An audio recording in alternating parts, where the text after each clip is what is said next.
సంవత్సరం జూన్ నెల మాస ఫలితాలు తెలుసుకునే ప్రయత్నం చేద్దాం.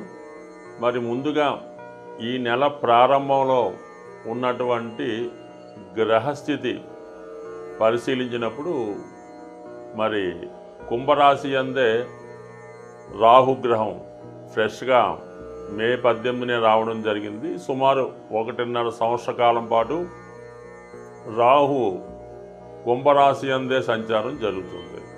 ఇక మేషరాశిలో షష్టగ్రహ కూటమి విడిపోయి సింగిల్గా శని భగవానుడు ఒక్కడే మీనరాశిలో సంచరించడం జరుగుతుంది. ఇంకా 2.5 సంవత్సరాల పాటు అదే రాశిలో అటు ఇటుగా వక్రించినప్పటికీ అదే రాశిలో సంచరించడం జరుగుతూ ఉంటుంది. మరి మేషరాశిలో శుక్రుడు, వృషభ రాశిలో రవి బుధ గ్రహాలు, మిథున రాశిలో మరి కొత్తగా మారినటువంటి మే 15 నుంచి అదే రాశిలో సంవత్సరం పాటు గురుగ్రహ సంచారం మిథున రాశిలో. ఇక కర్కాటక రాశిలో ఈ నెల ప్రారంభంలో కుజుడు జూన్ 6వ తారీఖు వరకు సంచరిస్తూ జూన్ 6 తర్వాత సింహరాశిలోకి ప్రవేశించడం జరుగుతుంది. మరి చివరగా సింహరాశి అందే కేతుగ్రహ సంచారం ఇంకా సుమారు 18 నెలల పాటు అదే రాశిలో సంచరించడం జరుగుతుంది. అయితే ఈ నెల ప్రత్యేకత ఏంటంటే ఈ నెల ప్రారంభంలో గ్రహాలన్నీ రాహుకేతువుల మధ్య ఉండిపోవడం వల్ల ఒక విధమైనటువంటి గోచారరీత్యా కాలసర్పదోష ప్రభావం ఏర్పడింది.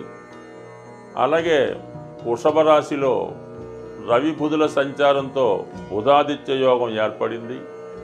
కర్కాటక రాశిలో కుజ చంద్రుల ప్రభావంతో చంద్రమంగళ యోగం ఏర్పడడం జరిగింది.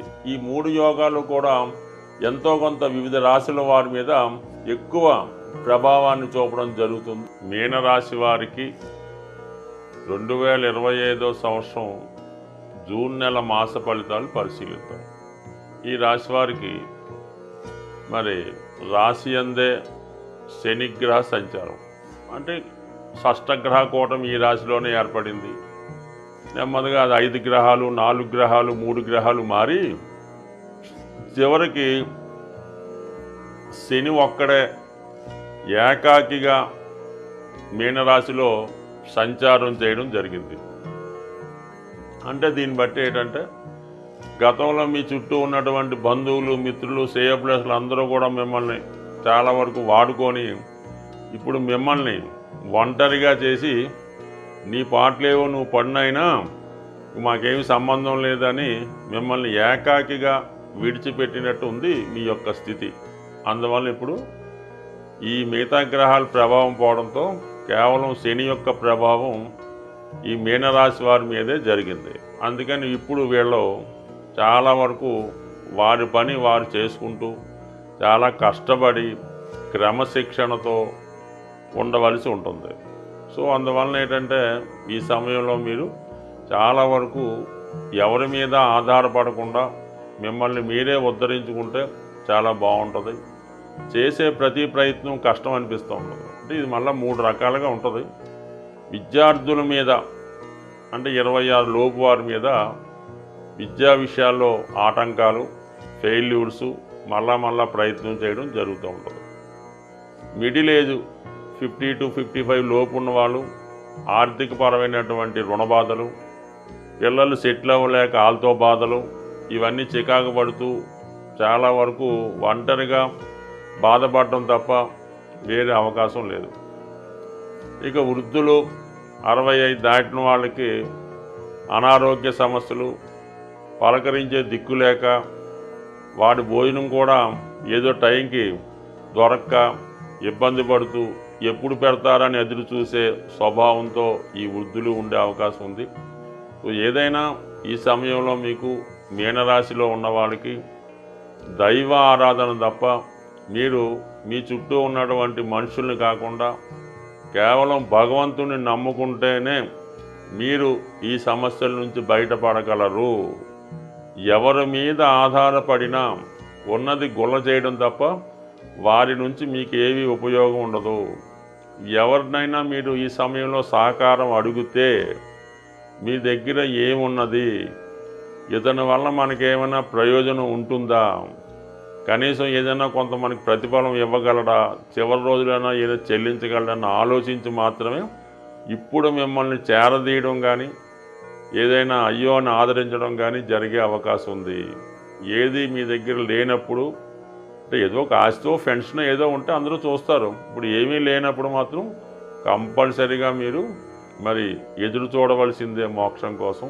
అది పెద్దవారి సుమ ఈ విధంగా ఉంటుంది. మరి రాహు 12లో ఉండడం వల్ల ఏదో కొన్ని అక్కర్లేని సమస్యలు వస్తుంటాయన్నమాట. అంటే గతంలో మనకి బాధ్యత పూర్తిగా తీరిపోయింది, ఇంకా మనకి సమస్య లేదు అనుకుంటాం. తిరిగి మళ్ళా ఆ సమస్య స్టార్ట్ అయ్యి మళ్ళా వాళ్ళ మీద ధనాన్ని వెచ్చించడమో వారి కోసం కష్టపడడమో జరుగుతుంటాయి.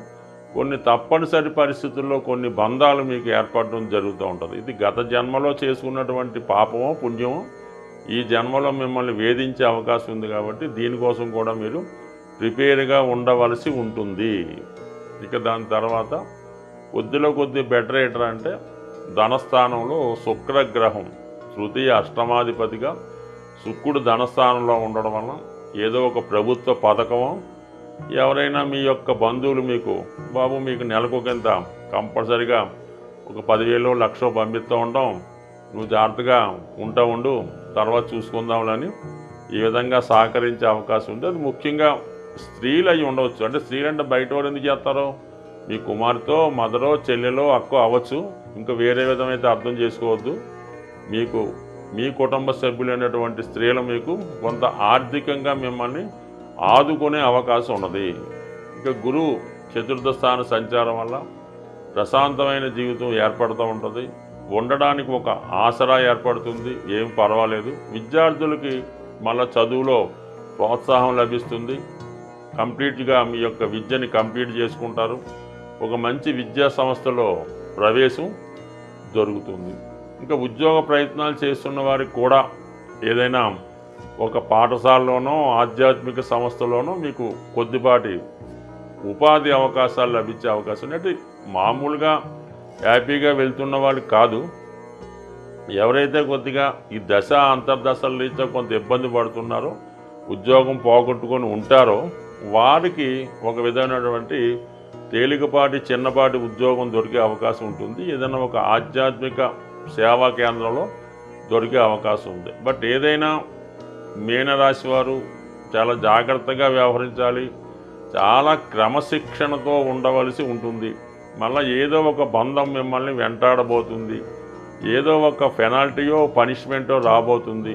దాని కొరకు జాగ్రత్తగా ఎదురు చూస్తూ ఆ వచ్చిన సమస్యను ఎలా పరిష్కరించాలని ఆలోచిస్తూ కాలక్షేపం చేయవలసి ఉంటుంది. అన్ని సమస్యలకి మూలం ధనం. అందుకే ధనం మూలం మిదం జగత్ అన్నారు. ధనం ఖర్చు పెట్టడం అన్నది చాలా సులభం, సంపాదించడం అన్నది చాలా కష్టం. అయితే ఈ ధనం సంపాదించడానికి ఒక సులువైనటువంటి మార్గాన్ని తెలియజేయడం జరుగుతూ ఉంటుంది. అది మీకు ఈ నెల ఫలితాల్లో ఈ అద్భుతమైనటువంటి ధనయోగాన్ని కలిగించే రెమెడీ మీకు చెప్పడం జరుగుతూ ఉంటుంది. ఇది కొంతవరకు మీరు చేయవలసిందల్లా ధనానికి అధిదేవత అయినటువంటి లక్ష్మీ అమ్మవారికి ఇష్టమైనటువంటి రోజు శుక్రవారం. ఈ శుక్రవారం రోజు మీరు ఏం చేయాలంటే ఒక మట్టితో తయారు చేసినటువంటి ఒక జాడీ అనొచ్చు, డబ్బులు దాచుకునే డిబ్బీ కూడా అనొచ్చు. పూర్వకాలం మట్టితోనే తయారు చేస్తూ ఉండేవి ధనం దాచుకునేవి. అందుకని ఈరోజు కూడా పాత ఇళ్ళై పడగొట్టినప్పుడు తవ్వినప్పుడు దొరుకుతూ ఉంటాయి కొంతమందికి. అటువంటి మట్టితో తయారు చేసినటువంటి డిబ్బీ ఒకటి తీసుకోండి శుక్రవారం రోజు.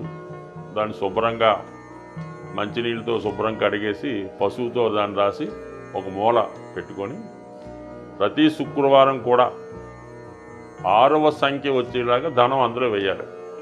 6 రూపాయల, 60 రూపాయల, 600, మీకు ఇంకా ఓపుకుంటే 6,000 అన్నది ప్రతి శుక్రవారం అందులో డ్రాప్ చేయవలసి ఉంటుంది, అందులో వేయాలన్నమాట. పక్కన పెట్టాలి, అది దేవుని దగ్గర పెట్టడం, నమస్కారం పెట్టడం. అయితే ఈ శుక్రవారం రోజు మిగతా డబ్బులు మీరేమీ కూడా ఖర్చు పెట్టకూడదు. ఇందులో వేసిన 6 రూపాయలు మాత్రమే అందులో వేయాలి. మిగతాదంతా కూడా ఆ రోజు ఏ ఒక్క రూపాయి కూడా మీ ఇంటి నుంచి బయటికి వెళ్ళకూడదు. అలాగని ఫోన్పేలు, గూగుల్ పేలు చేయకూడదు. ఆ నియమం మీరు పాటించి ఈ శుక్రవారం మనీ వెళ్లకుండా ఉంటూ ప్రతి శుక్రవారం వీలైతే ఇంక పెంచుకుంటూ వెళ్ళిపోండి.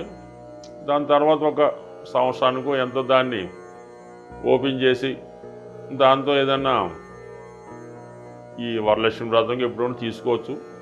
గోల్డ్ ఏదన్నా కొని అది అమ్మవారి పూజకి ఉపయోగపడేలాగా, ఇది బంగారు పుష్పాలు, ఓ బంగారం కిరీటమో, లేదంటే బంగారంతో చేసినటువంటిది ఏదన్నా ప్లేటు ప్రసాదం పెట్టడానికో గ్లాసో కొని అమ్మవారి దగ్గరే పెడతా ఉండండి. ఇలాగ మీరు చేసుకుంటూ పోతే మీరు 6 రూపాయలతో సేవింగ్ మొదలెడితే అది మీరు వారానికి 6 లక్షల దాకా తీసుకెళ్ళినా కూడా మీరు ఆశ్చర్యపడక్కర్లేదు, అవుతుంది. దాంతో మీరు చేయవలసిందల్లా ఈ గోల్డ్ కొని ఇది అమ్మవారికి ఏదో వస్తువు కొని పెట్టడం.